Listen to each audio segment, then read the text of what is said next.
Bonjour, bonsoir, bienvenue sur la chaîne Santé et Nutrition Africaine avec le docteur Hello Bol. Aujourd'hui, nous allons parler d'un sujet qui est un sujet très important qui touche toutes les couches, mais particulièrement, nous allons nous pencher sur l'homme. Oui, nous allons commencer avec un peu d'histoire. Pourquoi? Parce qu'il est important quand même de savoir à quel niveau nous étions et où nous nous trouvons actuellement. Cette histoire commence justement par le fait que à l'époque, l'homme était très actif. Quand je prends l'homme, homme avec grand H, homme comme femme, c'était une personne très active qui, du matin au soir, était toujours en train d'effectuer des mouvements. Que ce soit un pêcheur, un agriculteur, un chasseur, qu'importe le type de profession qu'il avait, justement, il était toujours en activité. Sans oublier que pour les plus jeunes, il y avait des sports comme la lutte, il y avait beaucoup d'autres, la natation et autres. Donc, on comprend aisément que l'organisme était donc justement toujours en perpétuel travail, ce qui peut expliquer pourquoi nous n'avons pas réellement de vidéos ou de photos de nos ancêtres avec forcément un ventre très proéminent. Et s'il y en avait, ils étaient rares. Or, depuis beaucoup d'années, nous avons ce jeune ou cette jeune femme qui est toujours en train de travailler, toujours en train de monter, de descendre, mais de plus en plus qui travaille devant un écran durant toute une journée, durant plusieurs jours, et qui justement ne fait pas attention à son alimentation, ne fait pas attention au développement, aux conséquences que cela peut avoir sur le développement de son corps. Le jeune homme que j'ai appelé tout à l'heure le joueur de 2-0, il entre dans ce cadre. Pourquoi? Parce que, comme je l'ai dit, il va rester toute la semaine assis. Certes, il va passer souvent d'un bureau à un autre, mais il y en a justement avec cette avancée de la technologie qui resteront toujours devant l'écran, assis devant une chaise. Et depuis quelque temps, comme on peut travailler en mode hybride, il passera le clair de son temps devant son écran, sur sa chaise, et il est difficile pour lui justement de bien s'alimenter. Donc, il forcera pour avoir une alimentation très rapide, qui va très vite. Et c'est là où nous avons justement le foisonnement d'une alimentation basée sur le fast-food ou le junk food. Et dans notre cadre d'espèce en Afrique, nous avons cette habitude de devoir aller manger dehors des grillades, de la braise et beaucoup d'autres choses. Mais la particularité, c'est que le jeune adulte actuellement est un consommateur invétéré d'alcool, de bière. Et quand je dis bière, c'est pas une bière, c'est pas deux bières, c'est plusieurs bières. Et pas pendant 15 minutes, 30 minutes, c'est pendant des heures. Voilà pourquoi nous allons entrer dans le vif du sujet. Quelles peuvent être les causes? J'en ai parlé. Quelles peuvent être les conséquences? Nous allons les voir. Mais avant d'aborder les conséquences, nous allons essayer d'abord de dire et de faire comprendre à tout un chacun pourquoi est-ce que je dis que le 2-0 est mauvais pour l'organisme. Le joueur du 2-0, comme je l'ai expliqué, toute la semaine, il est occupé et il décide dans le week-end d'aller jouer. Il a du ventre. Mais le problème, c'est que après avoir fait quelques petits échauffements et avoir couru pendant 20 à 30 minutes sur les 90 minutes de match, juste après, il va juste boire un tout petit peu d'eau et il va boire énormément d'alcool pendant des heures. Adossé à ça, il va manger des aliments très gras. Certes, c'est de la protéine animale, mais avec un peu de protéine végétale, mais le problème, c'est qu'il va manger et rester en position toujours assise pendant encore des heures avant de rentrer chez lui. Cela veut dire qu'en fait, s'il essaye de brûler des calories, ce qu'il a brûlé, il a récupéré le triple, le quadruple, peut-être même 10 fois plus.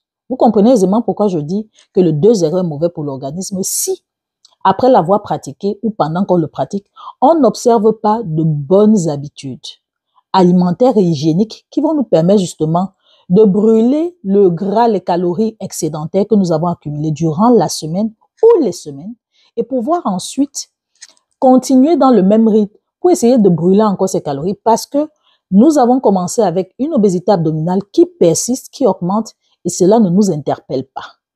C'est pour cela que je dis, le joueur du 2-0 en fait ne pratique pas un sport qui lui permet de faire comprendre à son corps qu'il est temps pour lui de baisser, de diminuer le mauvais gras. Et ce sport, qui est justement un sport qui permettra à tout un chacun de brûler des calories, est plutôt adossé à une habitude, à une attitude alimentaire qui est nocive. La raison pour laquelle j'ai dit que le 2-0 est mauvais pour l'organisme. Les 3 points de suspension, justement, permettent de dire si on a ce type de comportement. Mais si on a un comportement contraire, les choses se passeront différemment. Qu'en pensez-vous? On passe à l'étape suivante. Comment brûler des calories, me demanderez-vous? Eh bien, il faut déjà d'abord qu'on sache quelles sont les différentes étapes qui nous permettent de brûler des calories. Nous avons le métabolisme de base, nous avons l'activité physique et nous avons la digestion. Le métabolisme de base, c'est l'énergie que dépense notre organisme pour assurer les fonctions vitales de nos différents organes, que ce soit le cerveau, le cœur, les poumons pour la respiration, la thermogenèse, le tonus musculaire. Ceci est indépendant de notre volonté, mais il faudrait que tous ces organes fonctionnent. Et pour cela, l'organisme va aller puiser dans les réserves d'énergie, les réserves de calories, pour pouvoir justement assurer ces besoins qui nous paraissent normaux, mais qui nécessitent quand même un maximum d'énergie. Ensuite, nous avons parlé de l'activité physique. L'activité physique, quant à elle, représente 20 à 40%, alors que le métabolisme, lui, représente 70% de base. L'activité physique, quant à elle, représente 20 à 40%, mais là, c'est lié à tous les mouvements que nous effectuons chaque jour. Ça veut dire que les mouvements où, quand nous nous déplaçons d'une pièce à une autre, d'un endroit à un autre, lorsque nous marchons pour aller acheter par exemple du pain, lorsque nous marchons pour aller faire des achats.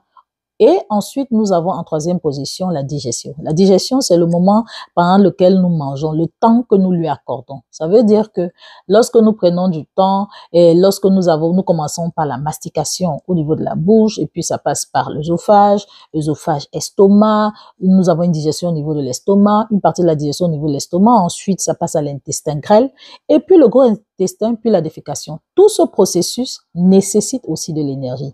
Et l'énergie est puisé justement au niveau de nos réserves de calories. Le problème est dans le suivant, c'est que nous n'avons pas de maîtrise, nous n'avons plus de maîtrise sur le temps de repos qui permettrait justement à notre métabolisme de base de ressourcer les différents organes. Nous n'avons plus de maîtrise sur l'activité physique parce que lorsque même nous la pratiquons, nous observons de mauvaises habitudes telles que nous l'avons dit tout à l'heure. Et puis la digestion aussi est très touchée parce que nous mangeons mal, nous nous alimentons mal, nous nous alimentons à des heures indues, souvent dans des positions qui ne permettent pas une bonne digestion. Lorsque nous regardons donc comment brûler les calories, on peut maintenant passer à l'étape suivante dans la pratique, qu'est-ce que le joueur du 2-0 doit faire pour diminuer son obésité abdominale? C'est très important qu'il comprenne qu'il y a un changement qu'il doit faire sur sa personne, mais aussi sur son environnement. Et avec lui, nous allons donc discuter, nous allons expliquer ce qu'il faut faire pour qu'il ne se sente plus mal à l'aise, pour qu'il sente que quand il s'en va faire son 2-0 réellement, eh bien, il rentre et il se sent mieux. Et qu'au fur et à mesure qu'il pratique son 2-0, qu'il se rende compte qu'il y a une diminution de son obésité abdominale. Mais ne vous trompez pas. Il faudrait que vous sachiez que l'obésité abdominale dépend de la cause. Les causes environnementales liées à la digestion, au type de fréquentation que nous avons à notre gestion du temps. Mais il y a aussi d'autres causes qui sont des causes médicales. Donc, si une personne est hypertendue, diabétique ou a une autre pathologie, il doit comprendre aisément que sa gestion de perte du poids dépendra aussi de son suivi médical, du suivi avec le nutritionniste pour pouvoir justement optimiser ses chances de diminuer l'obésité qui est à l'origine en fait des différents problèmes de santé qu'il a. Alors, qu'en pensez-vous?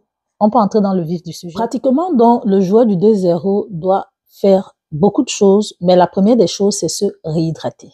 Il doit consommer de l'eau pendant l'activité physique et à la fin de l'activité physique pour permettre d'éliminer les déchets qu'il a accumulés durant cette activité physique, notamment l'acide lactique, l'ammoniac, l'urée. Mais aussi, il doit compenser les pertes hydriques dues au fait qu'il a soumis son corps en fait à une activité physique. Et ces pertes hydriques, on parle aussi de perte en sels minéraux. C'est pour cela qu'il doit consommer aussi des fruits, notamment des agrumes riches en eau. On peut avoir de l'orange, de la pastèque, de la papaye. Il y a beaucoup de fruits que vous connaissez. Donc, juste après le sport, dès qu'il arrête le sport, il devrait boire beaucoup d'eau. Mais Entre le moment d'arrêter le sport et le moment de consommer le fruit, il faudrait qu'il fasse quand même quelques étirements, mais des étirements modérés parce qu'il a soumis ses muscles à une sorte de tension durant le temps qu'il a pratiqué le football. C'est la raison pour laquelle il devrait donc faire des étirements modérés pour ne pas violenter encore un peu plus ses muscles qui ont été soumis à cette tension-là. Dans l'objectif donc d'essayer de récupérer les pertes hydriques, en dehors donc de boire de l'eau et de consommer des fruits, le joueur du 2-0 devrait en principe rentrer après avoir pris une bonne douche, se reposer pendant 2 à 3 heures, que ce soit le sommeil ou autre. C'est après ces 2 à 3 heures en principe qu'il doit commencer à manger. Et dans ce qu'il va donc manger, il ne peut pas se permettre de manger les grillades, les sauces, parce que durant toute la semaine, c'est ce qu'il a fait.